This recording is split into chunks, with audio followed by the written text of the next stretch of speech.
So actually, my last question for you, because I feel like we don't talk about these enough. Sure. What are your top 3 favorite books? Because I know you read from time to time. Top 3 favorite books. Number 1, probably Less Than Zero, Bret Easton Ellis. I really love that book. That was a book I finished in literally 2 days. I fucking loved it. Love the movie too with Robert Downey Jr. I think it's great. A lot of people don't like it, but I think they did a really good job. Jamie Gertz and who else was in there? It was just a great freaking movie. That was a really good one. Unbroken, I think was a really good one.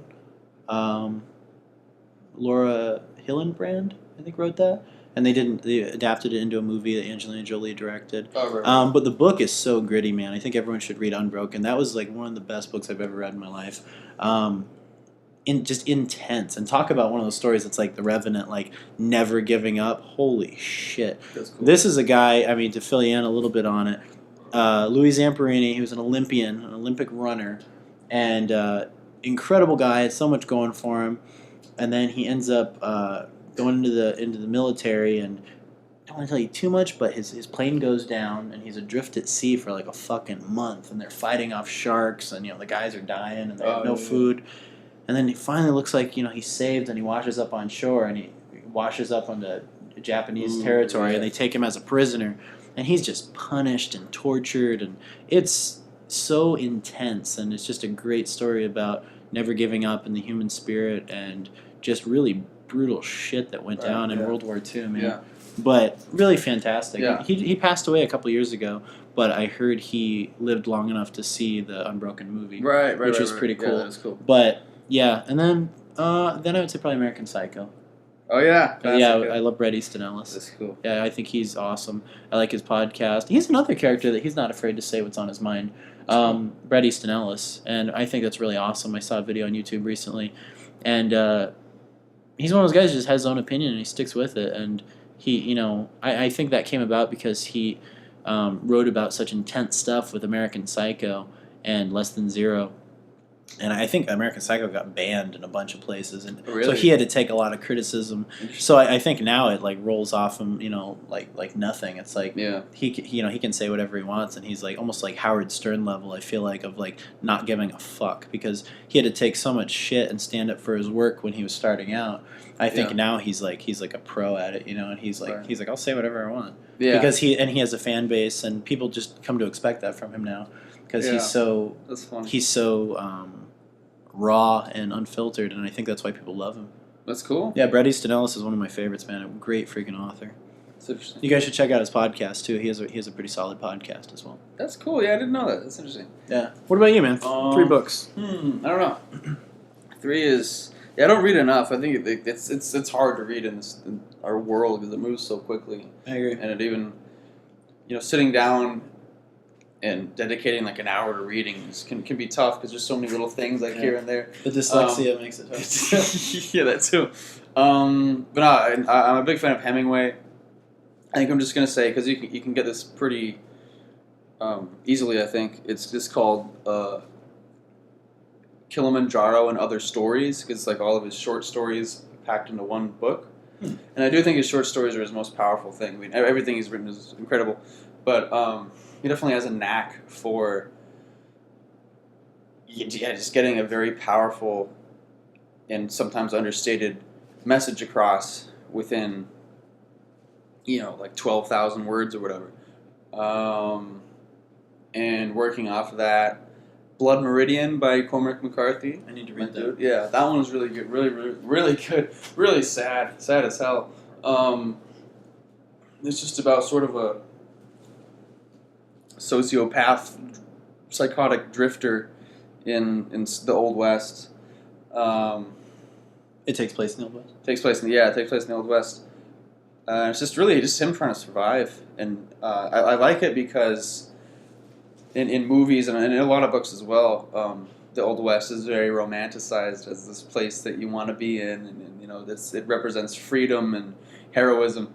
But in this, it's in Blood Meridian, it's pretty much quite the opposite. There's a lot of everyone's just dying around him, and everyone's an asshole because their one goal is just survival, really. So we just got a special guest in the studio here. Yeah. Aha, what's going on? We got Max LaFave here with us, everybody.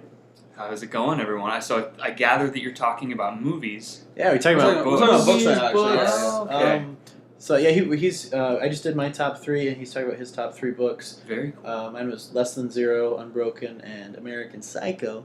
And Emmett's talking about his right now. Yeah, Blood yeah, Meridian? Yeah, I was talking about Blood Meridian. Just how visceral the whole scene of the Old West is compared to how we are made to reimagine it in movies and whatnot, and just that it is this dark, bleak place, and really your one goal is just to try and live, and you really can't imagine anything past that because the environment is so hostile. And that's like it's scary. You don't really ever think that is a world that people had to live in too often because we're granted with where we are today. But Very gnarly times. Yeah, it's so different. And I'm sure just general human interaction must have been different and kind of scary back then. Yeah. Because when you think of things that we have now, like the grocery store. Right. Back then, it was like yeah. very hard to get a hold of supplies. Yeah. I mean, they had things, but not as easily accessible as we do now. Mm-hmm. Think of what a food shortage meant.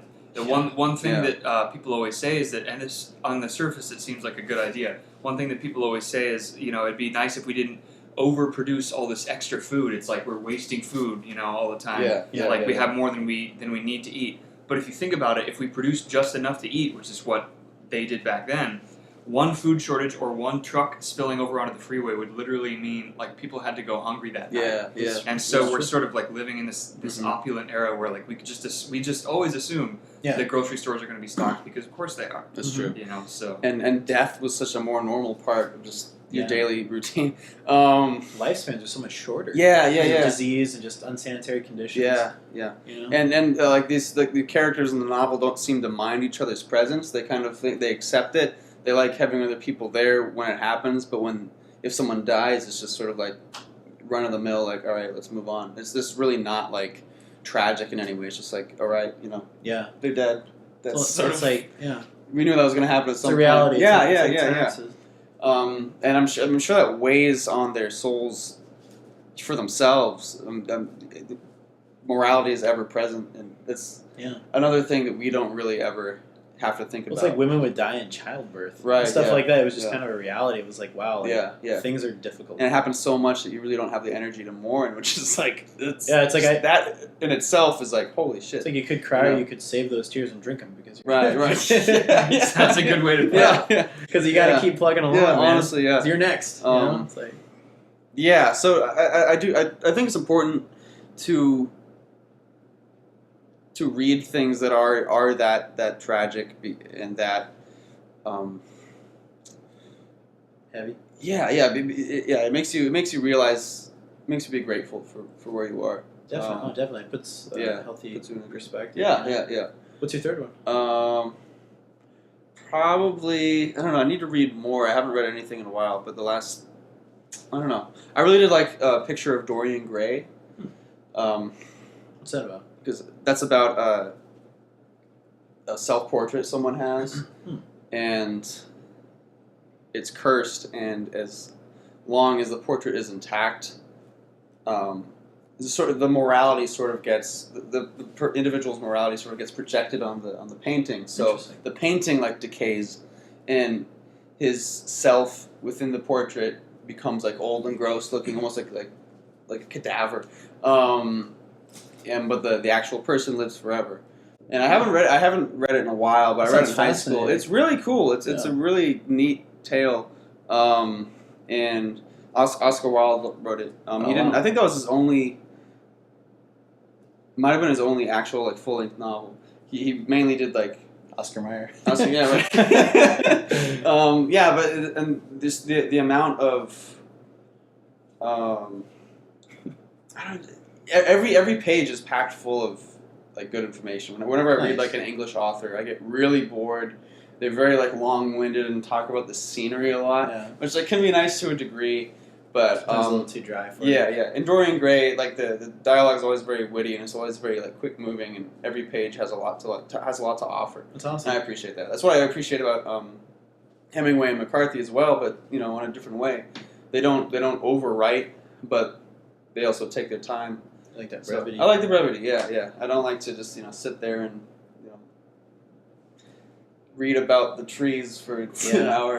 That was my thing with what's his name? There's a book called The Brave Cowboy, and I remember There you it was go. based on this movie I liked called Lonely Are the Brave, the old Kurt Russell movie. And God, I'm trying to remember who the author was, but it was one of those where I enjoyed the movie, and then I tried reading the book, and I was just bored out of my mind. Let me look it up.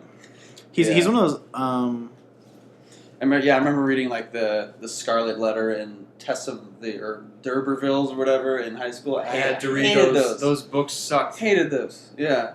And you can't say it because it's like, oh, those are great novels, Right. but I still think they're very bad. I feel like even if you took the time to research, the historical period in which it was created and the certain social pressures and everything that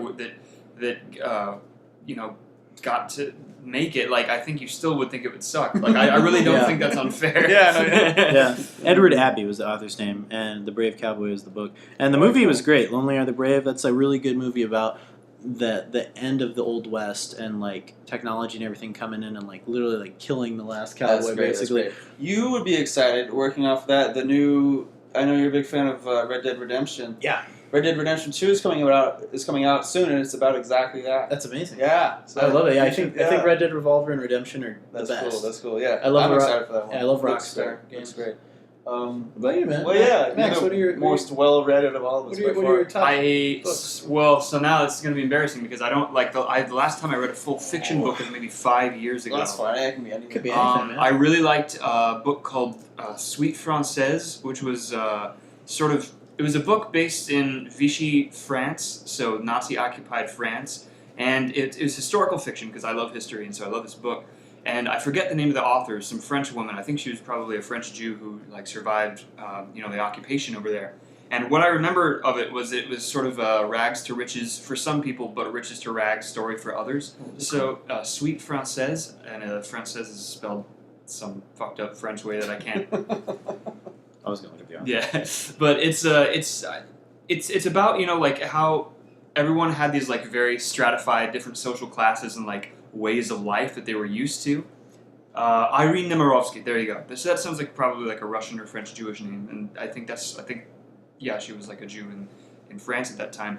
All the characters had their very, their day-to-day lives and their strict social expectations and everything.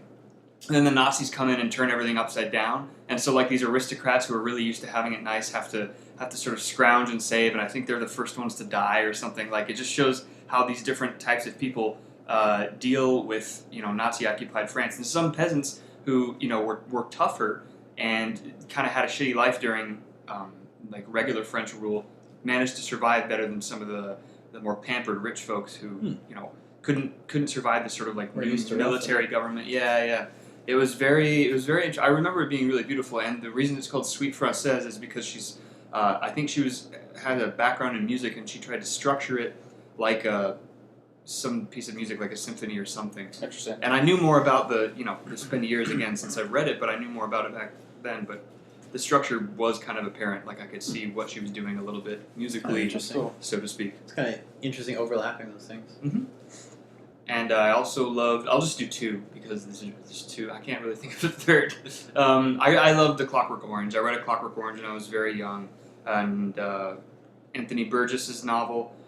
There's two versions that I know of the book. One is, and I'm assuming whoever's listening knows basically how A Clockwork Orange goes. It's the story of a young man named Alex and his droogs, which is a sort of pseudo-Russian English word for friends, because in the future, this is a 1960s future, so it's the Soviet Union combines with the West and everything, and so they're using Russian slang, droog and horosho for good and everything, and it's about Alex and his droogs or whatever, and they're just a bunch of kids who like to get really violent and rapacious and awful in their free time, and it's a bunch of undirected, unhealthy masculine energy that they just sort of go around pillaging and like causing shit all the time.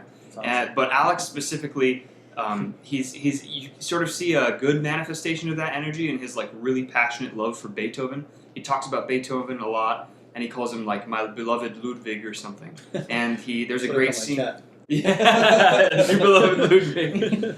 And there's two endings to the book, two different endings to the book. One is like the extended version where at the end, like basically it stops where Alex and his friends like get everything back that they did to people. So like there's a sort of karmic reversal in the middle of the book where after they've been fucking everyone up and like wreaking all this havoc, Alex has to go to like a mental facility, and he gets brainwashed into not being able to like be violent anymore. Like it triggers him to be violent. So he just like gets thrown back into society as this like weak, defenseless thing who's been like basically brainwashed into not being a criminal. And then he gets all this shit, like the bum that he beats him up, and like all these people, like the man whose wife he raped, like fucks him up. He gets it all back, and like the way that the book ends is like it ended there in Anthony Burgess's own cut, I believe. But then there was an extra chapter at the end. Some people prefer this version, but I don't. There's an extra chapter at the end in the the elongated version or whatever, the unedited version, where he ends up like meeting up with his friends again, and his friends are like all mature and have grown up and have grown beyond what he did. But it didn't tie into the book. Like it didn't have anything to do with the That rest sounds like of a the book. heartwarming Tom Hanks movie. Yeah. Here's the Universal Studios ending. It's not how that shit is. That's like the Warriors ending. Yeah, Yeah. They all have jobs now. Yeah, they all got. It seems like the gang settled down. Yeah. It's really cheesy. Yeah, man. Remember that time that rape? Yeah, that was Oh boy, that was some The- gritty We shit. don't talk man. about that anymore. the regret, the embarrassing things we did when we were kids. Oh man. But yeah, man, I like the shortened version better. Let's do it again. Just one more night. Oh shit. How'd you like the Kubrick interpretation? I loved it. Yeah. I probably one of the few times I liked the movie better than the book, and Amazing. I did love the book. Amazingly, I've never seen the movie all the way through. I've seen probably, I'd say, the first half hour, and I've never, I don't know, I just never. Yeah. I should go back and see it. I'll never see it. I love The Shining. I love Yeah, Kubrick's The work. Shining. Yeah, but interesting. Yeah, Loved it stylistically, and I liked what he did he's a visually great and director. everything. It's still my favorite thing about Kubrick is that his films still seem stylistically new when I Yeah. watch them. Yeah. You know. My beloved Ludwig. Still cracking me up. But I'll have to insert a picture. But yeah, Kubrick's great, man, and I think it's because everything's so in focus, and he uses a lot of vibrant colors, and I don't know. Yeah, I know exactly what you mean. The style is very fresh and never seems to age very much, Right, a lot of symmetry. which is great. Yeah. You know, even watching 2001: A Space Odyssey. I mean, it's like there's a few scenes in there where it's like the guys have fucking tablets, and there's like Yeah. little screens on the back of the. Yeah. It's like they. It's almost like I think technology advances around ideas like that. It's kind of like it's not that they could predict the future, but it's like, hey, that's a good idea. We should, when we can do that, let's make that happen. Right. And it's like Totally. hence why we have tablets and stuff now. Yeah. It's still like a slick idea, totally. Yeah, and it's like, once the technology caught up with the idea, then we made it a reality. But I think that's another reason why those movies work so well. Yeah. My That's true. beloved Ludwig.